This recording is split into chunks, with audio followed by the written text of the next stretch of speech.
So, PUBG Mobile just got banned. What now?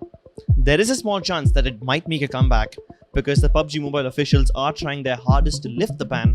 But if it doesn't happen, what's next? Keep in mind that esports in India existed much before PUBG was launched, much before PUBG was released. But the reason why PUBG made Indian esports grow faster was because it was able to get better numbers. And by better numbers, I mean more people streaming, more people watching these streams, more people watching tournaments, and more people participating in these tournaments.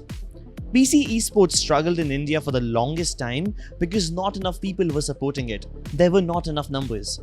When people started engaging with PUBG Mobile, sponsors saw a chance and invested in it.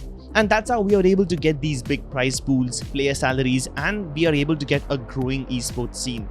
So whether or not PUBG gets unbanned, whether or not we are able to play this game again, if you want to support the Indian gaming industry, you can do so just by sitting at home and keep playing. Keep watching your favorite streamers, keep watching tournaments, even if it's a different game. That's all you need to support the Indian gaming industry. Your support and the support of every other gamer in this country is what made PUBG esports possible. And if we continue this support, then every game will grow, the entire country will grow.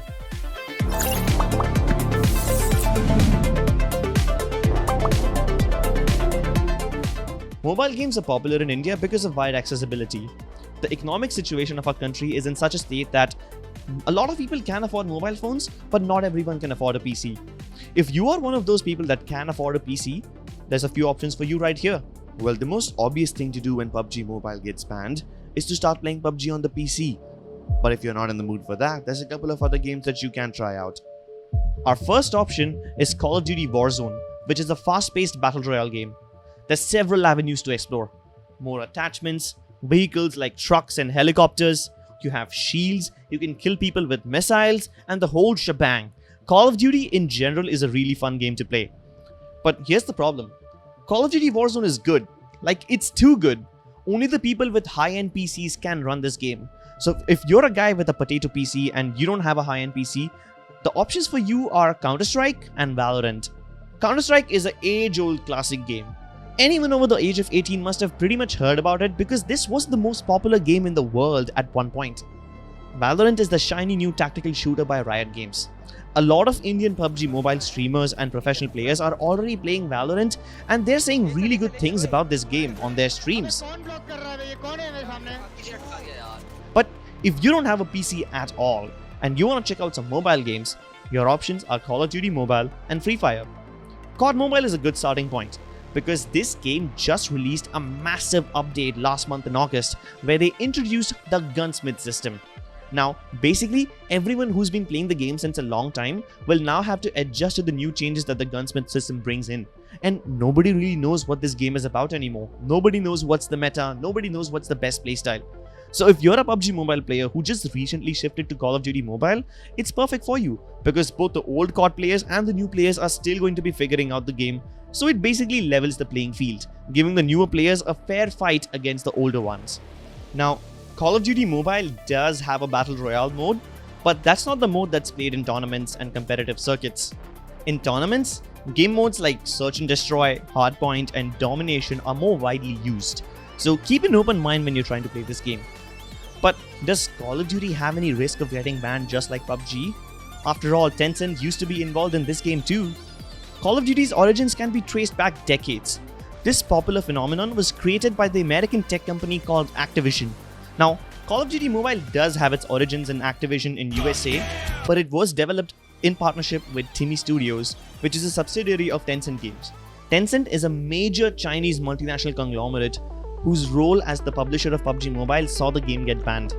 Tencent also had a small 5% ownership stake in Activision, which could have warranted a ban on Call of Duty Mobile, similar to that on PUBG Mobile. But since then, Call of Duty has broken ties with Tencent. The proof of this is the fact that the logos of Timmy and Tencent Studios don't show up when starting the game. Only Activision logo is shown. A spokesperson for Timmy Studios said that President Trump's orders that restricted US companies from conducting transactions with Tencent and its subsidiaries. Unknowingly for Call of Duty, this move automatically saved them from the ban wave in India as well. So now it's unlikely that this game will be banned in India, But if the government decides to ban it just because they used to be associated with Tencent in the past, then there's really not much that can be done about it.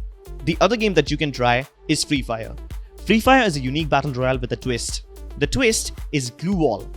This game is like a middle ground between PUBG and Fortnite. But unlike Fortnite, you can't build tall buildings in Free Fire. You can find these glue walls lying around on the ground and you can loot them. And if you're caught out in the open, you can deploy a glue wall for temporary cover. And they can be broken by shooting through them. The important question is whether Garena Free Fire will be banned. Nope, it's not an immediate threat because it's owned by Garena, and Garena is a company that's headquartered in Singapore. Now, Garena's parent company, Sea Limited, is a public company.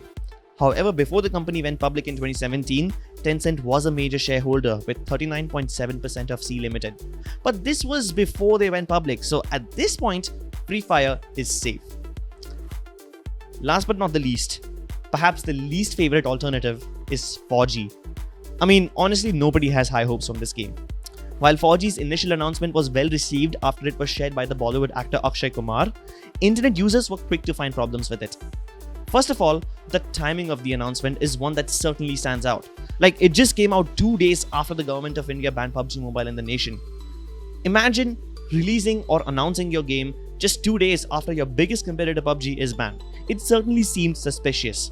Other than that, the actual poster is an edited stock image which indicates that the game is not necessarily close to an actual release. On top of this will be the very first game that Enco Studios develop.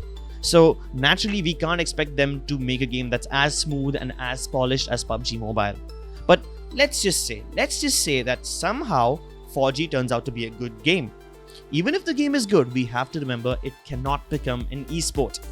PUBG was successful because it built the esports ecosystem from the ground up. If 4G wants to do this, they will need direction, time, and money. And it seems like a really difficult thing to pull off based solely on nationalist sentiment. But what if none of these options appeal to you? What if you're one of these players who do not want to play anything else, but right now you're just sitting around and praying to God that PUBG Mobile gets unbanned? Will your prayers be answered? Will PUBG Mobile be unbanned? PUBG did the same thing that Call of Duty could, that is, breaking the ties with Tencent. Then there's a small chance that PUBG can make a comeback. PUBG Corporation is a South Korean entity that owns the PlayerUnknown's Battleground intellectual property. This company is a subsidiary of Krafton Inclusive, which owns other subsidiaries like Bluehole Studios. Bluehole Studios was the main studio, the main guys responsible for developing the PC version of PUBG.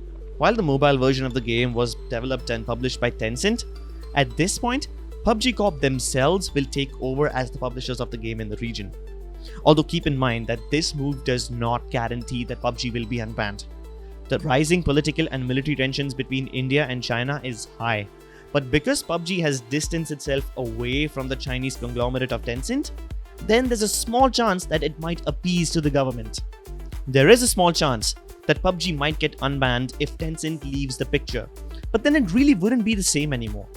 You might get your game back, but the esports scene and the competitive circuit would not work in the same way.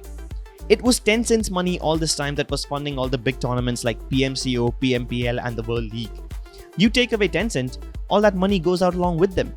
But then Tencent continues to be a part of PUBG in all the other countries, and they have already committed plenty of money for the tournaments in those countries and those regions. So what happens to all of that? Will Tencent continue to be a part of the other countries and not in India? Will PUBG Corporation themselves take over in India? All of these are really complicated questions, and it takes time to figure out all of this. So what can you do in all this time?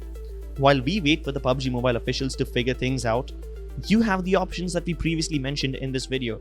Or I don't know, maybe if we missed out on a couple of options, maybe you can let us know what you can do or what you want to do in order to support the Indian gaming scene. Let us know in the comments below what your thoughts are. That's it from our side today. It's time to go AFK. We'll see you next time.